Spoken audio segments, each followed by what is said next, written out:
You see me? Yeah, I see you. You see me? We don't want that to happen. So make sure before you buy all this jazzy cute stuff, you really want to get into this knitting. I post every Thursday and Sunday, okay?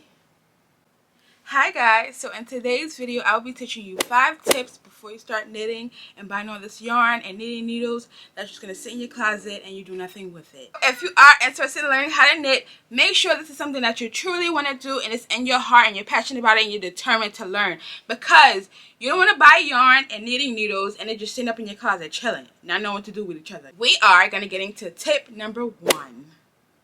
I would say definitely get some inspiration. You go on Instagram, go on TikTok, follow people who knit, or you could just type in knitters or knit inspiration and stuff like that. Now I follow tons and tons of people who knit and I just love their work. Now the thing is, I only follow people who catches my attention with the knitwear items. You don't want to follow anybody and everybody who just knits and like you don't really like their style, you know. Always follow people who have the same style that you do, and it's just going to make your life so much more easier, you know. And even before I started knitting, I watched tons and tons of YouTube videos that helped me, and of course I will leave all of the links that helped me out in the beginning before I even started like really knitting, so you can get the same feel that I did of my experience of knitting. So yes guys, now for tip number 2, don't ever overthink it. Take your time. Don't stress yourself out. If you do need help, ask for advice from someone you might know who's knitting, or just go to YouTube. YouTube has pretty much all the answers you're probably looking for when it comes to knitting and starting up, and also casting on and knitting and purling. That's how it started. Learning how to cast on first, of course, because that's the main thing that's going to keep. That's like the main thing of like building your item, pretty much, you know. So yeah, start out small.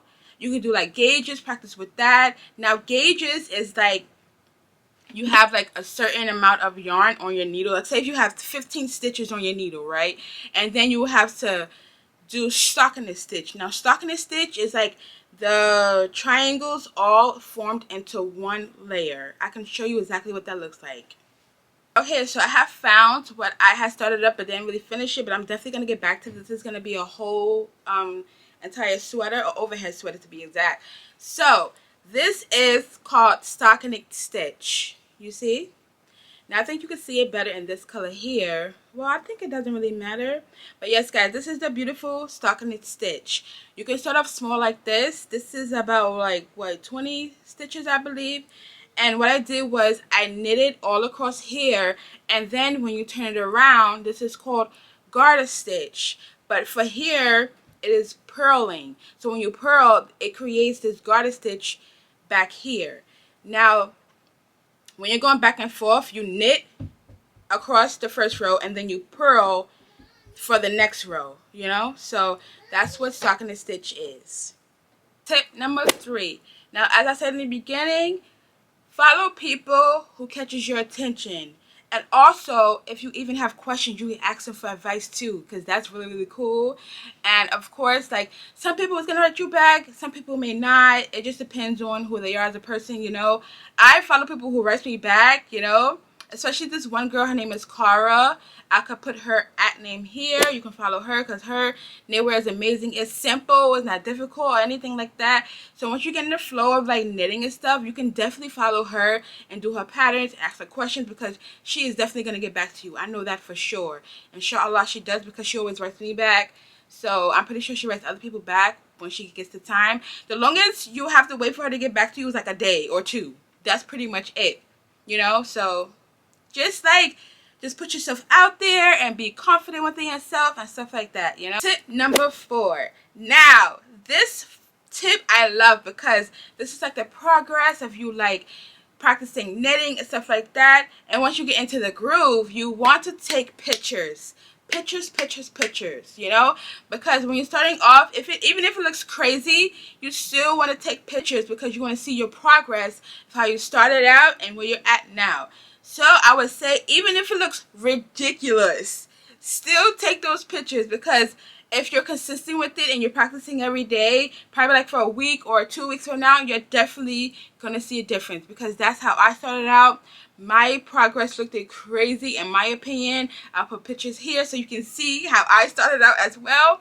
So yes, guys, take pictures of your progress, because when you see the difference, it's going to make you feel so much more better within yourself. It's going to make you keep going to strive for a better self of your knitting experience. So yes, guys.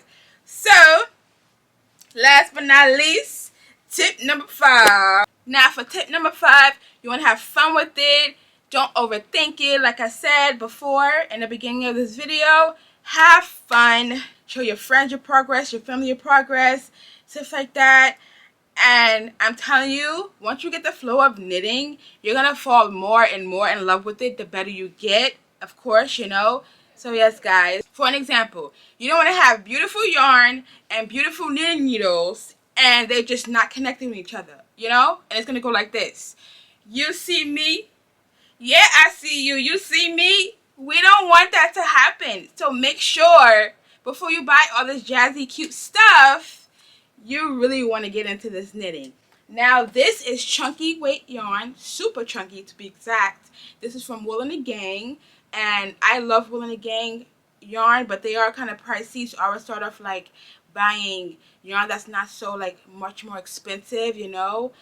So this yarn is called Hot Punk Pink, I believe, so, like that. It's a beautiful, beautiful color. It's like hot pink, you know. Beautiful, beautiful color. Now I have tons of different colors in this yarn because winter is coming and I live in New York City, and that's why I'm going to use up a lot of this yarn. Now if you do want to start out with chunky yarn, I would say buy one, because honestly one of this is $24, okay? And when they have their sale, it's probably like what, $20, I believe so. So yeah, guys, you just have to make sure you really want to do this, because money will be well spent on yarn. Just putting that out there, okay? Alright, guys, so that is the ending of this video.